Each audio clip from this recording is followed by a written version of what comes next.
Today we will visit Mexico, the land of sun, colors and relaxing holidays. We will start in Cancun, the famous tourist town on the Caribbean Sea, also known as the Riviera Maya. If we translate this in original Maya, it means nest of snakes or place of the cold snake. Personally, I like the second one better. Anyway, snakes or not, we're gonna explore this place and see if we can find something typical Mexicana. My name is Michael Schutte and thanks for joining us.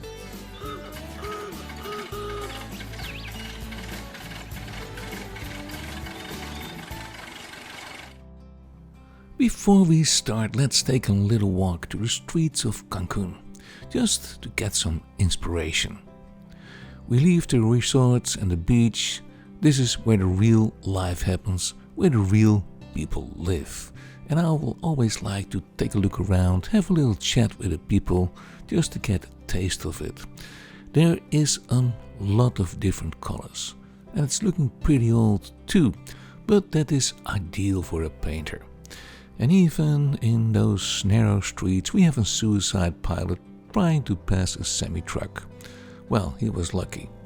And this is looking more peaceful. Nice palm trees and again lots of pastel colors. And this will give me the right inspiration for a great colorful painting. This world is so different. And together with the hot weather, I think I have a cool idea for our next masterpiece. I will see you in my studio. Yes, we are back in the studio in Parksville. Outside it's cold and freezing and a snowstorm is going on. But we're gonna make a nice Mexican painting with lots of flowers, warm colors. It's gonna be fantastic. As always, we have a lot to do, so at work. If you have painted with me before, you know I like to make a basic sky with at least 4 different colors to create the giant hollow mirror that we call sky. From there, we can always make it heavier to create a storm or mist or whatever you want to paint. And like the Dutch masters, we work from the back to the foreground. With this technique, the oil paint staples up the layers in a perfect, natural way. For big surfaces like this, I use my 1-inch brush from Uncle Bob. It's a great brush, and if you maintain it well, it will serve you for years to come. They are incredibly strong. To make the sky lively, I always make soft, crisscross brush strokes. Never do horizontal or vertical lines in a sky, keep that in mind. For the newcomers in the show, I will explain that we never use black, but by mixing ultramarine blue and burnt umber, we can create our own very dark gray. The benefit of this is, if we need a bluish gray, like for the sky here, we can add a bit more ultramarine. But by adding more brown, we can create a more brownish gray, which you might need for soil, rocks and so forth.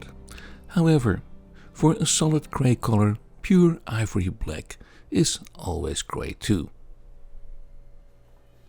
But as this is Mexico, we want to see blue skies with lots of sun and maybe a mere little cloud to get some shadow. And for that, we use a titanium white with a little touch of cadmium yellow light. We press the bristles into the wet paint, and with turning movements we create beautiful little clouds. And for now we have clouds enough. In Mexico we want a room with a view. Many of you paddled under this famous rock, the Los Cabos Beach Rock Formation. The arch of Cabo San Lucas is in the extreme southern end of Mexico's Baja California Peninsula. It is here that the Pacific Ocean becomes the Gulf of California. Impressive names. For me, it's just water. Anyway, it's a wonderful 115 million years old arch, and it might be a fantastic topic for our garden. Let's mix ultramarine blue, burnt umber and titanium white, and we have a wonderful gray as a foundation for these rugged rock formations. We can do this freehand and just let the brush do his work. And like I said, it's pretty rugged, so for now we create a rough underlayer, but it's important that we go along with the brushstroke in the direction of the rocks. The arch is lying in the bleaching sun, so at the end of an afternoon we will have some interesting shadows. We painters, we like late afternoons or evenings like sunsets or early in the morning. By day it's just not interesting. You won't see shadows, you won't see light, yeah, only light, but that's not really attractive for a painter. For the big surfaces we can use a small filbert brush, and with dark and light paint we can try to make some shadow and light parts already. If you want to try it yourself, just click on Google Pictures and you will find thousands of photos of this famous arch. Yes, it's pretty touristic. If you go there, you have to expect that on a busy day you will see hundreds of canoes and other floating tourists crawling under this arch. Yes, it's a wanted picture, but for us it works great. And now imagine you have $1 million villa at the ocean and this is your view.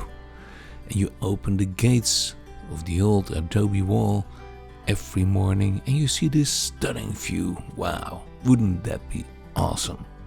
Well, you won't find this as I made it up.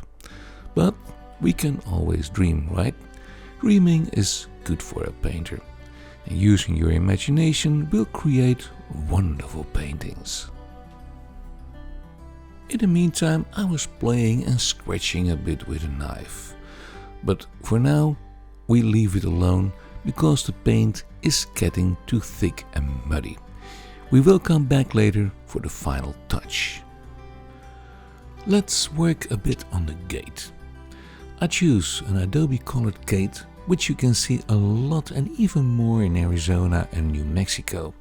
I like the sandy ochre tones, so let's go and have some fun. First, we follow the outlines as good as we can. And no, it won't cover the first layer, but don't worry about that. If we go over it again, it will be perfect. I mixed the usual ochre tones, that is ochre, Alizarin crimson and white, and added a bit of burnt sienna to it. We can use a small filbert brush and make the paints smooth with a good medium. For the shadow in the arch, I added some more burnt sienna and a bit of grey. And yes, it's a precise work, but if you ever make a mistake, it doesn't matter.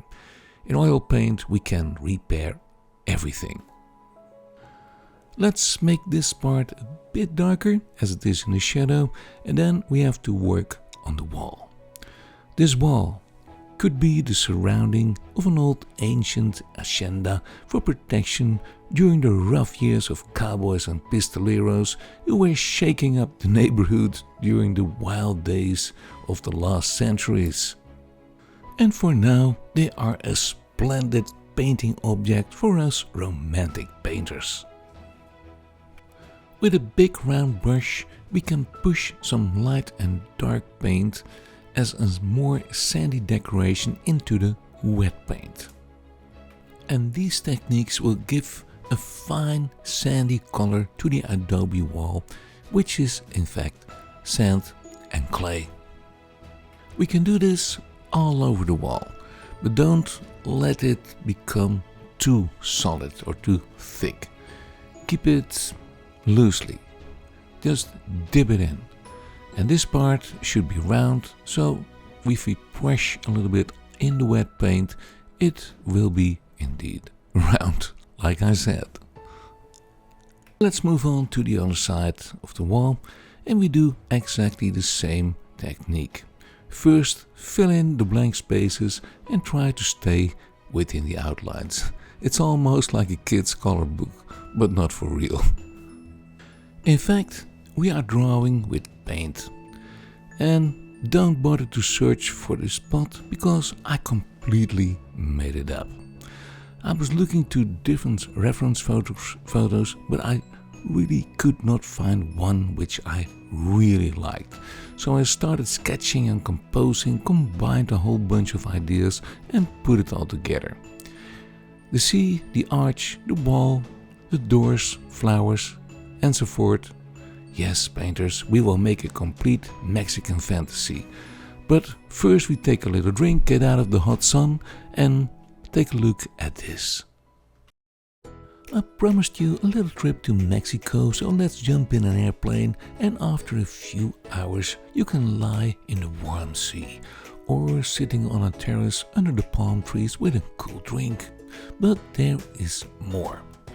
Who said that the biggest pyramids are in Egypt? Well, the Mexicans had them too, and just as perfect. We are here in Teotihuacan. Yes, I practiced on that name. Well, it means City of the Gods in the Valley of Mexico. The city was the capital of Quetzalcoatl, just as difficult, and existed from 500 BC to 750 AD, and had 125,000 inhabitants. And this is the Central Way of the Dead. It was built in the 1st century. The solar and moon pyramids are built on this road in 200 BC.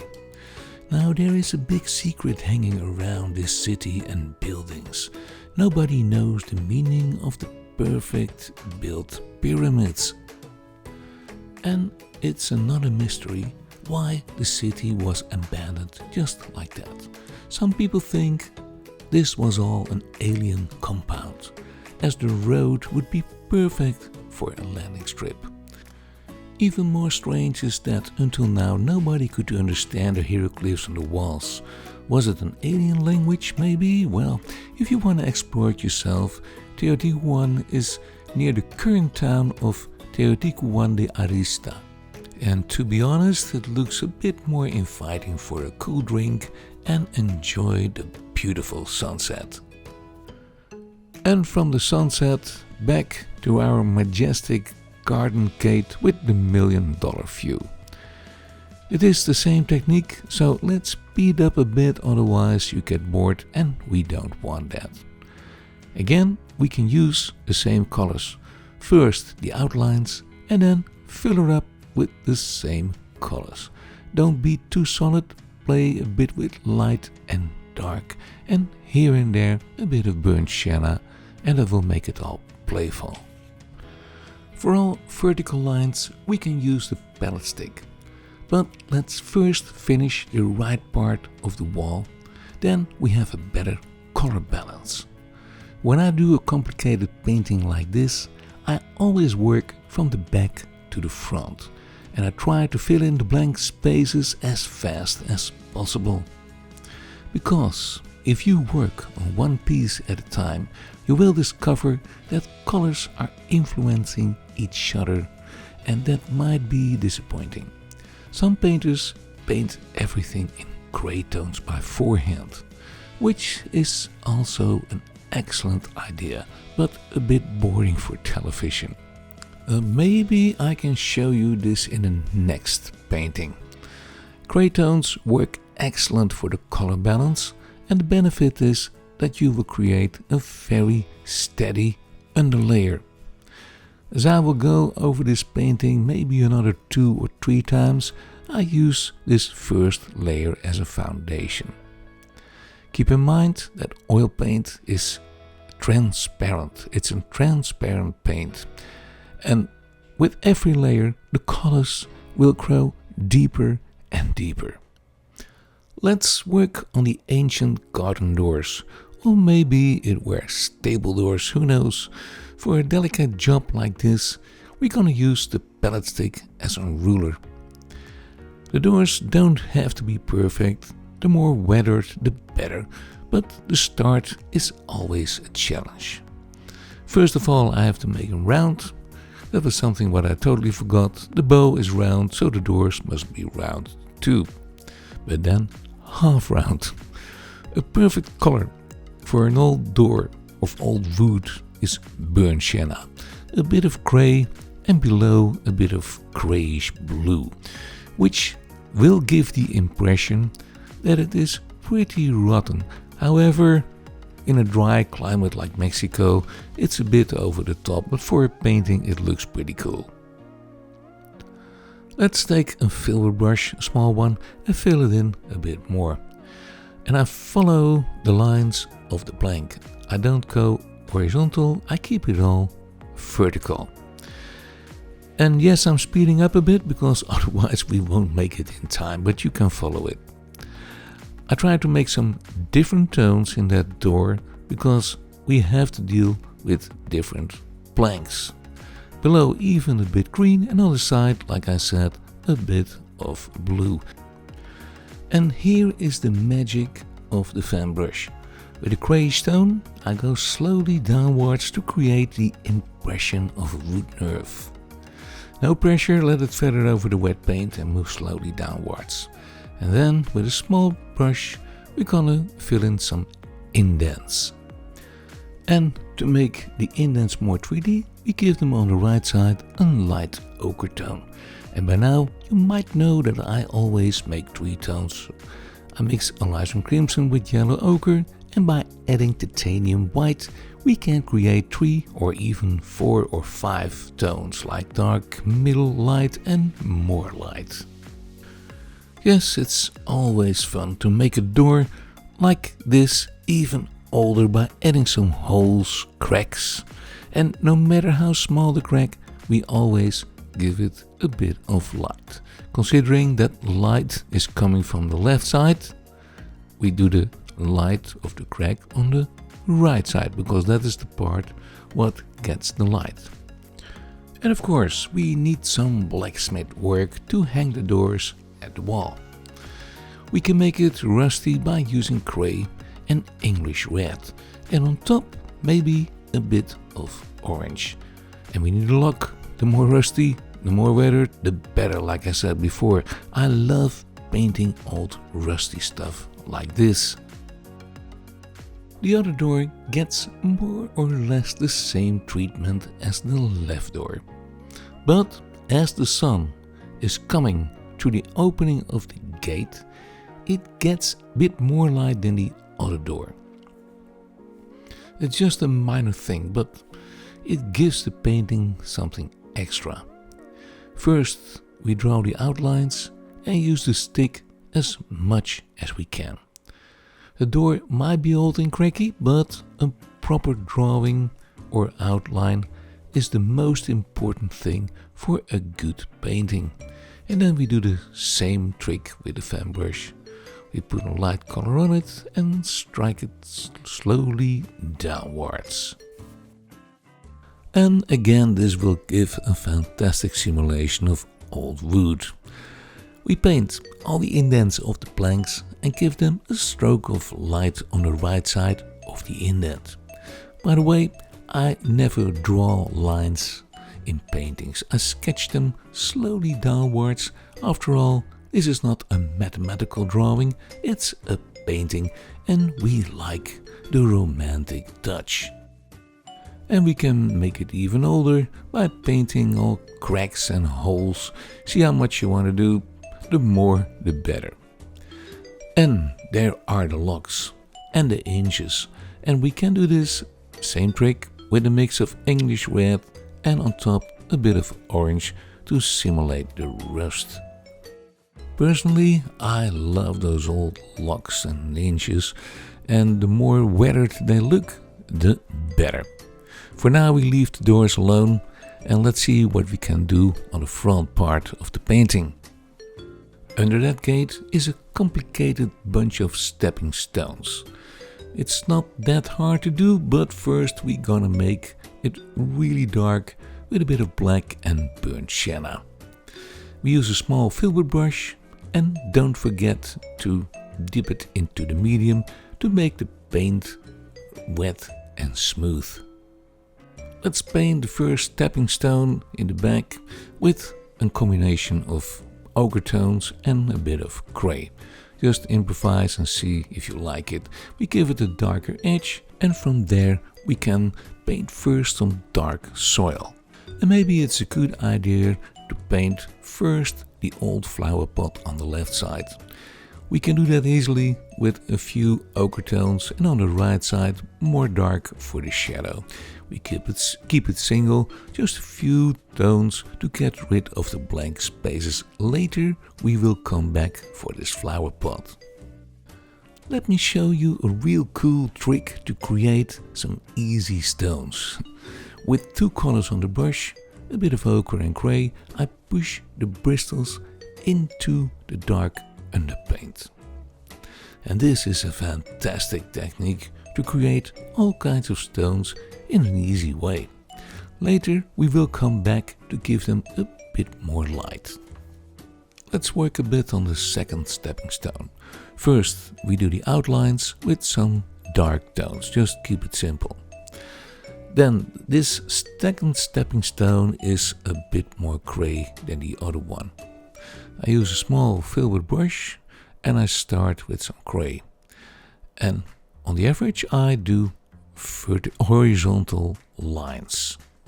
Now it looks of course too clean, so we can bring in some ochre, some darker grey tones, just fantasize a bit.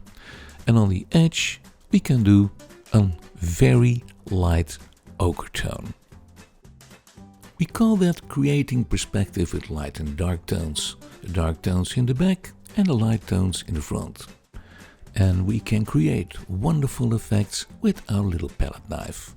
We put a little roll of paint on the knife and we start scratching, no pressure. Let the knife do the work and see what a fantastic effect. Let's take a break and go to Mexico City.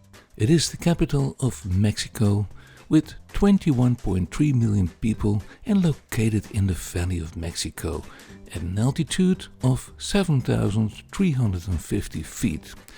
And that is pretty high, considering the Netherlands are lying 2.5 kilometers lower and 20 feet below sea level. So if you want to see a lot of people, you came to the right place. However, in the old quarters you still can enjoy the Spanish way of building structures all by yourself. The big plazas are huge and loaded with people enjoying the ancient old cathedrals. And yes, the police is everywhere to watch over your safety. The magnificent Spanish buildings are pieces of art and worthwhile to visit. And of course there are the Maya dancers, showing their exciting moves in 40 degrees Celsius. But for the dancers it doesn't seem to be a problem, and the public is always excited. They even want to dance along.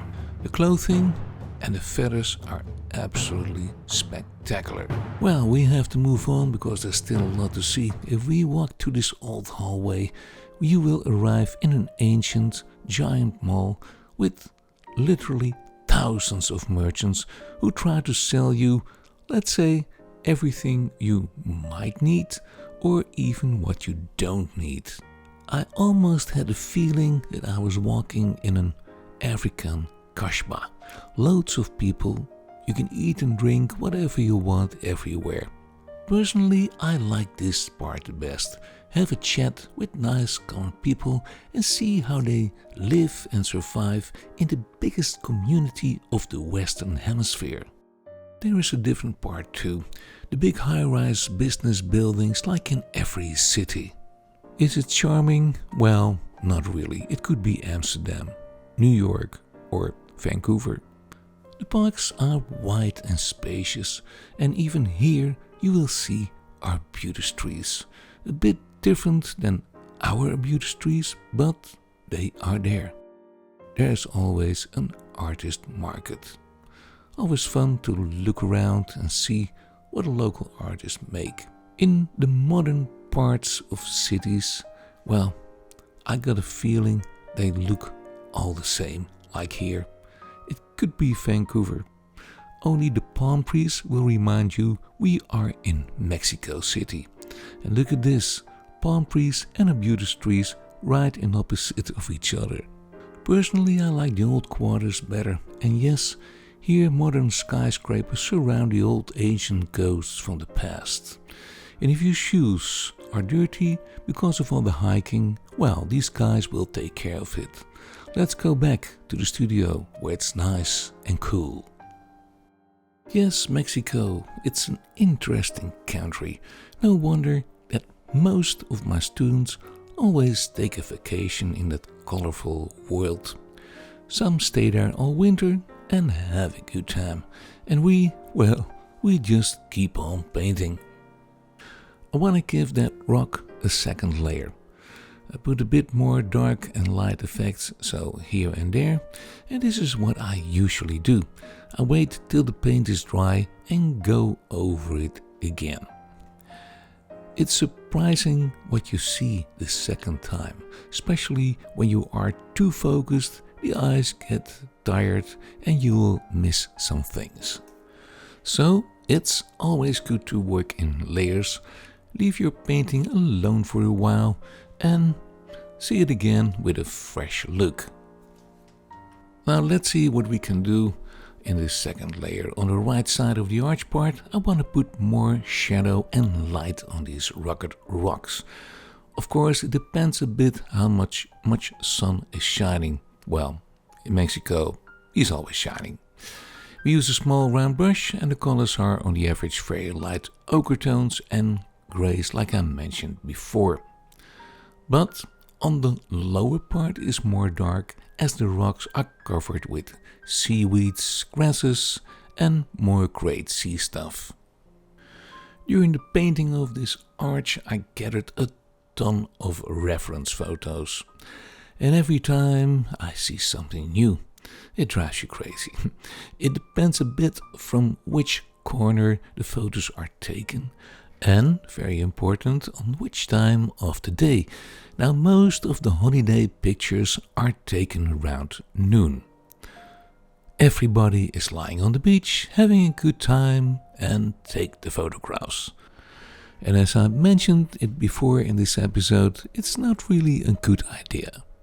The most important time for a good photograph is early in the morning, which you don't want in your holiday, or at the beginning of the evening, let's say around 7 o'clock, when the sunset starts to come in. This is when the great colors and the shadows will give you fantastic photos, which you can use for your paintings. And please take care that the horizon is not in the middle of your canvas, but on 1/3 or 2/3, said the wise guy from Holland.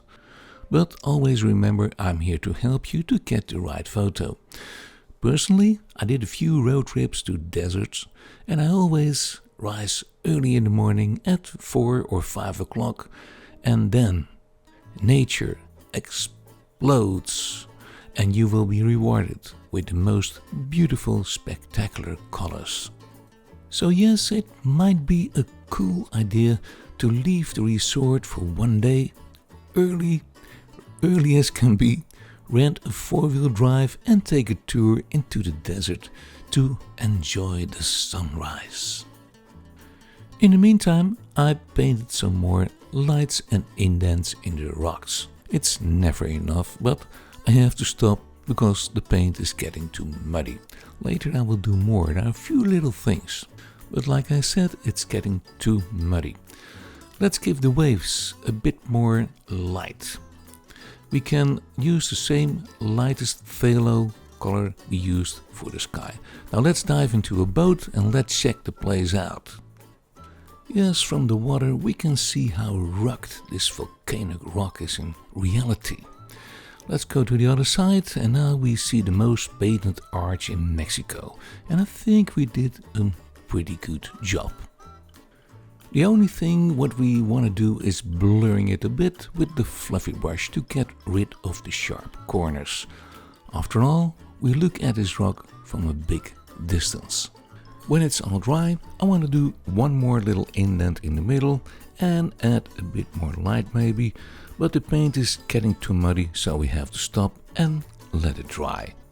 On the other side of our garden, we can start filling up the soil with a dark combination of black and burnt sienna, like we did at the other side. But first, I want to cover that white flower pot over there. We give it a few brush strokes and just fill it in. We let it dry and later we can do all the planks and so forth. Then we can continue with the dark soil. Like I said, a bit of black and burnt sienna. And let's do a few rough stones in advance. Just push a combination of grey and yellow ochre into the wet paint, and almost by itself we created a couple of stones. And I still find this a real cool technique. For now we are filling up all the blank spaces, and yes, it looks a bit dark, all those corners, but it will improve. I promise. Let's fill in the big stepping stones. They are pretty rough, so we don't have to be that very precise. Then we surround them with dark edges, and in those edges we're gonna paint big stones as pillars for the big plates, but that comes a little bit later. To create a color perspective, we will paint the back of the plate dark and the front side gets the light tones. We call that deceiving the eye. It looks like they're really coming forward to us. But first I want to do another few brush strokes on the arch. The paint is dry and I want to separate the back rock from the front rock. It's very hard to see from this angle, but there is a huge indent. So with dark tones we create a shadow side. Let's do a few more here and there to make it more exciting. Don't forget to lay your hand on the palette stick, and after all the dark we can bring in a few more light rocks. We can use for this the lightest ochre tones and maybe even a few highlights here and there, and look how these rugged rocks come to life. This is what I mean with giving the painting more layers. Now that we have an hour, I got the opportunity to show you how that really works. It's nice to hurry up and rush through things, but in reality, I always give my paintings, like I said before, 2, 3 or even more layers. And I will do this certainly with the Mexican scene. If you ever come to Qualicum Beach this summer, feel free to hop in our lesson center and take a look at it. Yes, it's always fun to see it for real. I think we have done enough with the rocks for now, so we can continue decorating our fantasy garden. To save some time, I already painted the flower pot, you've seen it before and I really got a good idea. As we are in Mexico, why don't we do a big cactus? I hope it's the same word as in Dutch, but Google Translate, which is a big help for me, said indeed cactus. With some green earth and a bit of light yellow, we can set up 3 big sticky friends. I saw these big guys in the desert, and what I really like is that they have the most beautiful flowers. But first we set up the body and even put a bit more light on them, but don't forget on the right side they need a little bit of shadow. We don't give them a shadow on the wall as the light comes to the open door. That makes no sense. That shadow will fall more on the ground on the right side of the cactus, but we don't see that for real. Let's give them a bit more light, and when it's all dry we can put up the sticky hairs. But that comes a bit later. For now it's getting too muddy, but we can make a start with the super red flowers. We can do this with pure cadmium red, and for the shadow a bit of Alizarin crimson, but before you do that we give it a little setup from green. And there we go. Use the small round brush and we just push the flowers upwards. And I know it's always tricky to do flowers. You set it up with one stroke and don't come back into it. So what I mean, you don't blend it in. Okay, well, not in these flowers. With a bit of cadmium yellow light, we can add a few light petals, but then we have to stop. We let it dry and come back later for more details. On the other side of our garden with the $1 million view, I had a plan to paint a bougainville tree or plant. Originally, these trees come from Mexico, but you see them everywhere nowadays, like Spain, French, Greece, Italy. Anyway, where it's hot, you see the bougainville. And you see them nowadays in all colors like red, pink, mauve, and you even got a bonsai bougainville. Well, I decided to go today for a pinky one. Let's see how that will work out. Because I love Alizarin crimson and it's pretty easy to do. First, we set the tree up with a fan brush. On one side a dark green and on the other side a light green, and then you keep wiggling and wiggling till it's all done. Let's move forward to save a little bit of time, and you can see the foliage is pretty solid now.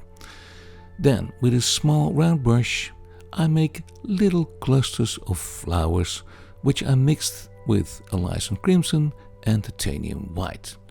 You will get a kind of reddish pink result, but if you like a different color, go ahead. All colors are possible. I even saw a multi-colored bougainville. If the green feels too muddy, let's dry it for a few days and then try it again. Now, when you're busy with painting flowers like this on a distance, don't get impatient. I always say to my students, if you paint a tree, think like a tree. And really, it helps. Those flowers always grow in clusters. This means you have to make groups or maybe a little bouquet of flowers. Leave some space in between and make differences in size, color, light and shadow. I know it's a lot and it might be handy to practice a little bit. For now, we might have enough flowers. But if you want to do more, just go ahead. It's your tree and see how it all goes. I think the cactus is dry enough to put some sticky elements on it. If we look at the cactus from a distance, you will see rows of dark spots. And yes, those are the groups of needles. And boy, you don't want to fall in a group of these sticky fellows, no way. So we're not going to paint needle for needle, just paint a row of dark dots and that's enough. So we give the illusion that there are needles. We can let them stick out at the sides too, and I think for now he looks dangerous enough. Right below we can make it a bit darker with some dark green, and let's work on the flowers by adding some Alizarin crimson to give them more shadow, and we do that on the right side of the flowers. If we mix the same Alizarin crimson with dark yellow, we can paint a beautiful highlight on the left side. And yes, it's starting to look like Mexican flowers. I want to work a bit on the entrance of the doors. We paint the edge with a highlight tone, and this time it's the lightest ochre tone. Remember, like yellow ochre, Alizarin crimson and a lot of titanium white. On the shadow part we can add more burnt sienna at the darkest ochre tone and just paint it dark. Simple. With dark grey we can paint a few stones who's lying here and there and give them a bit of light with grey. By the way, if you ever need some help and you need some advice, you are always welcome to hop in our lesson center in Qualicum Beach. You can also check out our website where you can find more episodes and even some lessons. Check it out. And now the fun part has begun. We're gonna decorate our fantasy garden. We start with long grasses and all kinds of weeds. The right technique with grasses is that you hardly need pressure. Let the brush shoot into the air and that will do the trick. I use a small round brush and make it inky wet, and I mean really inky wet with medium. We can start with dark green and go over it with light green. Everywhere in between those rocks and plates there are weeds, and there grows a lot like little flowers and whatever you want there. So let your fantasy work, just go ahead and fill those empty spots with weeds, flowers and so on. For little clusters of flowers you can use phthalo blue, green or whatever color you like, everything is possible. With green we can fill all the dark spaces also in between the stepping stones. And I know it's a lot of work, but also very rewarding. Always take care that you have 3 or maybe 4 different tones of green available on your palette. I mean, we can mix earth green with cadmium yellow, never with white because that would turn out in a kind of plastic looking green and we don't want that. So again, we mix a very dark green, even mix it with black for some dark power. Then go lighter and lighter with the cadmium yellow so you can improvise in between all those color tones. Let's do a few more little weeds and flowers, and then it might be a fun idea to do some cracks into the stepping stones. We can do this with a dark gray or black and a small round brush. We wiggle and wiggle, no straight lines. And then we make a few side cracks too. It's always fun to do cracks in stones, but before you know it you can carry it away, and like me, then I do too much. Maybe we can do one at the front stone also. Don't forget to give every crack a piece of light, just to make it more three-dimensional. And now it looks like we can feel with our fingers over the crack. For the light color I use a bit of highlight, which is titanium white and a tiny bit of cadmium light yellow. In the shadow part we can use a middle tone of ochre as a kind of highlight. Then it might be a cool idea to give the edges of the stepping stones a bit more light.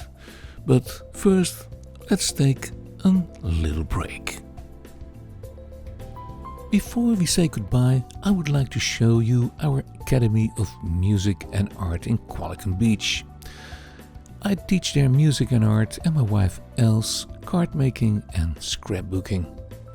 I would love to show you my paintings just to get some inspiration, and I understand that for a lot of you Qualicum Beach is not next door, but if you happen to be on Vancouver Island, just hop in for a chat and take a look around. And of course you are always welcome if you need some advice about materials, maybe color mixing, or whatever you want to know about art and music. My sweet wife Els is a magician with paper, and she shows a great selection of scrapbooking and paper art. And don't forget that we offer a wide range of courses in music, painting, scrapbooking and card making. Yes, there is a whole new world, a whole new creative world for you right at your fingertips. Our steady viewers might know by now that I love to support the North Island Wildlife Recovery Center in Arrington with my paintings. This place, founded by Sylvia and Robin Campbell, is a lovely retreat for wounded birds and other animals who need recovery and help. Also a lovely place for inspiration. So if you ever visit the island, take a look in the center and admire all the wonders of nature. Enjoy!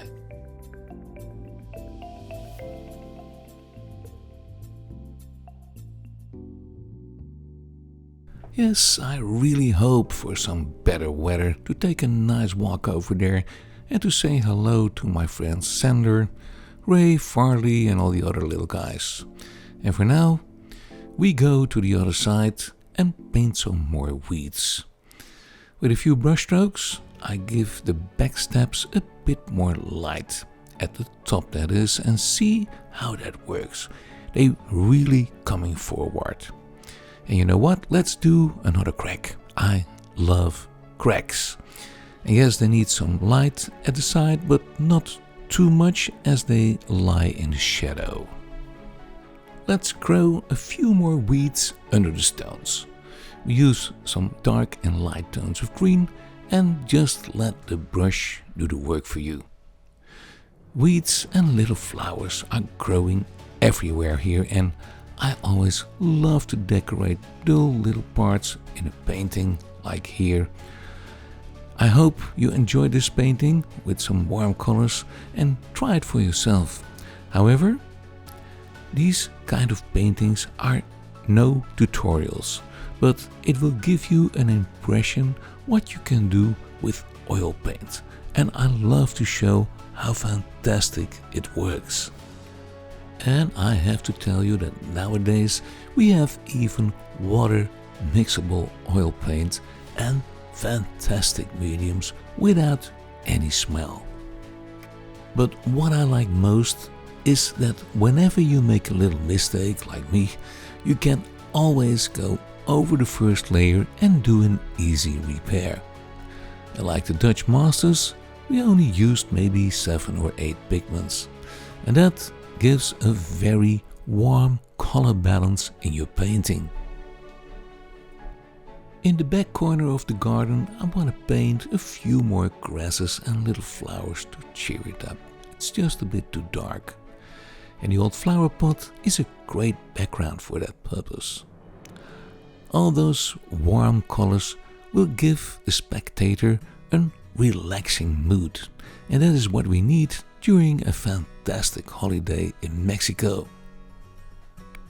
Maybe you can paint some more flowers and feel free to use other colors. It doesn't matter as long as we're having fun. Painting those long grasses, however, might need some practice.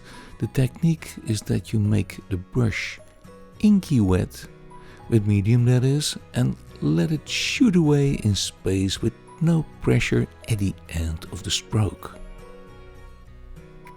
And please don't ask me what kind of flowers I painted, I just make them up.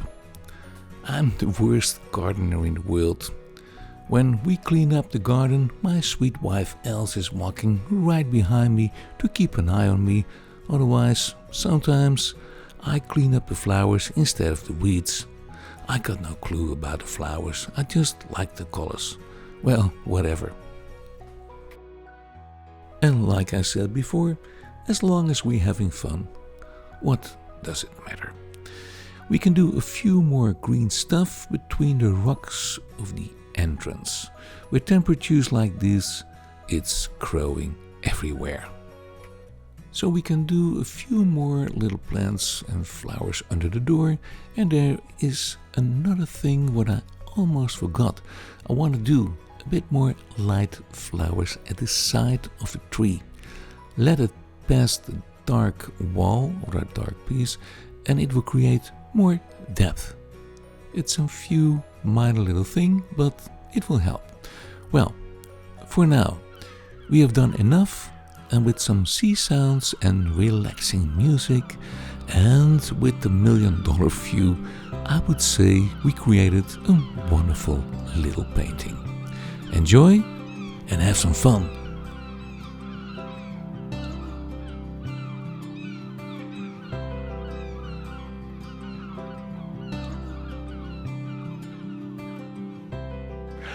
Well, we had a fun time in good old Mexico. I hope you enjoyed the sun, the flowers, the colors, and of course, the painting. Check out our website. Till the next time, and keep on painting!